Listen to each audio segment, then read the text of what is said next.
Michael Savage. Afternoons 3 to 7 on Talk 910 KNEW and online at 910KNEW.com. Warning. The Michael Savage Show contains adult language, adult content, psychological nudity. Listener discretion is advised.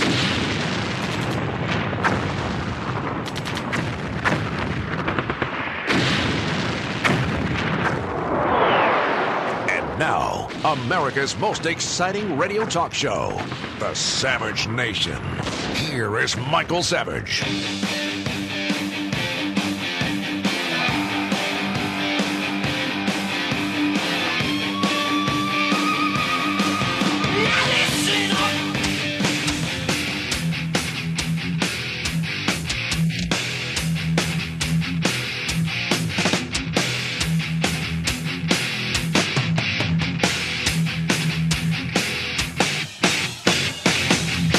Bloggers are in an uproar. Emotionally, it felt like a kick in the gut. It was also just very puzzling. They're writing headlines such as Obama picks homophobe. He has taken positions against women in America, against gays and lesbians in America. Why so much anger? Warren is against a woman's right to choose and same-sex marriage. Some of those who supported Obama during his campaign say they feel betrayed. We worked very hard for Senator Obama's election. For us to not be respected by his choices in this case is really very disappointing. Yeah.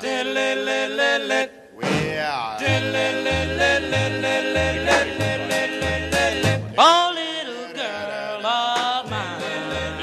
There goes the left wing complaining about Obama. That's the good news. The good news is he already has trouble with the radical left. Thank God.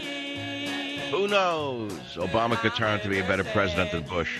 He certainly has picked a more conservative cabinet than Bush would have. Imagine if McCain had won, who he would have picked for these cabinet positions. McCain? Forget about it. Here are some of the headlines on the Savage Nation website, michaelsavage.com, for today, and they're good. I mean, there's no one on the road, no one listening to the show. It's dead in the water. I really don't know how people do this. They go on vacation and do nothing. I don't understand it, but look, to each his own. If you want to, do that, I guess it's a tradition to do nothing. And people are shopping, but the roads are empty. I bicycled before the show like a ghost town. The only thing that hasn't stopped during the holidays is the moron, idiot schmucks with peace signs in front of their house who burn fireplaces at night in Marin County. Oh, I love them. I love the hypocrites. All the Greens, all the environmentalists, all those who believe in global warming are the worst offenders with their smoke. Headline number 1, Bush pardons drug dealers, not border agents or a war hero. That's fully explanatory. It says everything. I'll read it again. Bush's pardons came out, and he has not pardoned Ramos or Campion, the heroic Border Patrol agents who did their job and wound up in jail for 11 years, while the drug dealer they were trying to apprehend went free.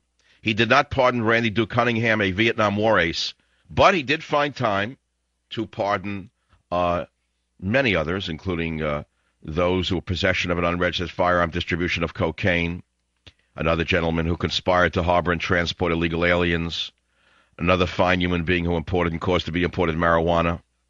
Others, very fine Americans, were pardoned, but not Mr. Ramos, Mr. Campion, and of course not Randy Duke Cunningham, which is astounding. You know what Bush's legacy is?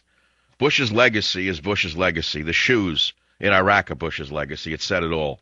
You talk about a metaphor? My God. Story number 2. Loser of $1.4 billion in Madoff scandal dead in apparent suicide. Who says there's no God in heaven? Well, I don't mean that I know the man personally or that I wish that someone would kill himself, but I've been waiting for someone to jump out of a window. All I heard in my youth from my parents that during the Great Depression, millionaires jumped out of the buildings. They committed suicide. And I used to ask why. I couldn't understand why. They'd explain because they had everything, they lost everything, and have to go back to having nothing. They couldn't take it. I had decided when I was young that if I ever got anything, I'd still learn how to live with nothing. Or I'd never forget when I had next to nothing and learn how to live with it. You know what I'm saying? You learn a lot. If you grow up riding on a donkey with a blanket over your back, and then you wind up in a limousine in a private jet, don't ever forget how to ride on a donkey with the blanket on your back.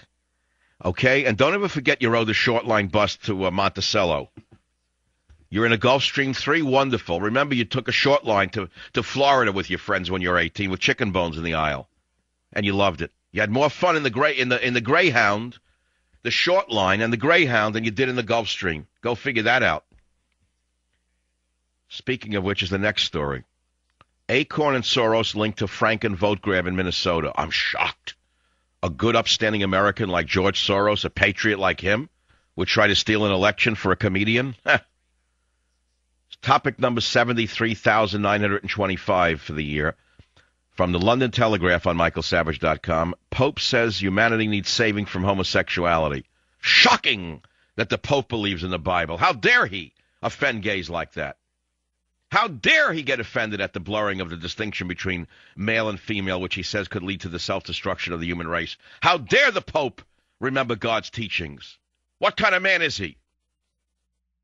Pope like this who actually quotes and believes in the Bible. Then going to the other side of the Pope, we go to the devil himself, Jimmy Carter, the Jew hater. Carter laments this. He says, terrorists lack defense against Israel. Jimmy. What do you expect from a guy whose family waved snakes in the air and drank strychnine?